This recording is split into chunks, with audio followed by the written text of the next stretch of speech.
Hello বন্ধুরা, তোমরা সবাই কেমন আছো? আশা করছি সবাই খুব ভালো আছো আর আমরাও খুব ভালো আছি। সুস্মিতার মিনি ব্লগে সবাইকে ওয়েলকাম আর অনেক অনেক ভালোবাসা।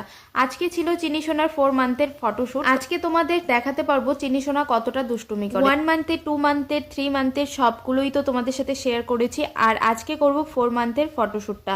তো আজকে প্যাম্পাস দিয়েই ফটোশুটটা করব। প্রথমেই লাল তাওয়ালটা বিছিয়ে নিলাম আর তারপরে প্যাম্পাস দিয়ে ভালো করে ফোরটা সাজিয়ে নিচ্ছিলাম। ওই যে পাশে দেখতে পাচ্ছ চিনি সোনা ওখানেই শুয়ে আছে, চুপচাপ করে হাত খাচ্ছে। হাত খাওয়াটা যে ওর অভ্যাসে হবে আমি বুঝতেই পারিনি। সবাই বলছিল এটা অভ্যাস হয়ে যায়, কিন্তু আমি ভাবিনি যে ওর সত্যি অভ্যাস হয়ে যাবে। তো যাই হোক, যাক, শান্ত তো থাকে, হাতটা খেয়ে নিয়ে তারপরে ওকে শুইয়ে দিলাম। আর তাওয়ালের থেকে ও একটু বাইরে চলে গেছে, কিন্তু জানি না ফটোশ্যুটটা ভালো হবে কিনা। তারপরে ওকে প্যাম্পাসটা একটা মাথায় পরিয়ে দিলাম। সুন্দর চুপটি করে ক্যামেরার দিকে তাকিয়েছিল আর দেখছিল আমি কি করছি। এখানে একটা হোয়াইট কালারের পেপার দিয়ে ওকে মুড়িয়ে দিচ্ছিলাম, তার কারণ এখানে দেওয়ার মতো কোনো কিছুই ছিল না, তাই আমি পেপারটাই কাজে লাগালাম। তো তোমরা সবাই কমেন্ট করে জানিও কেমন হয়েছে। এইদিকে আমি তোমাদের সাথে কথা বলছি আর ওইদিকে ওর দুষ্টুমি দেখো। যেমন ভাবে ক্যামেরার দিকে তাকিয়ে আছে মনে হচ্ছে ও কিছুই বোঝে না, কিছুই জানে না।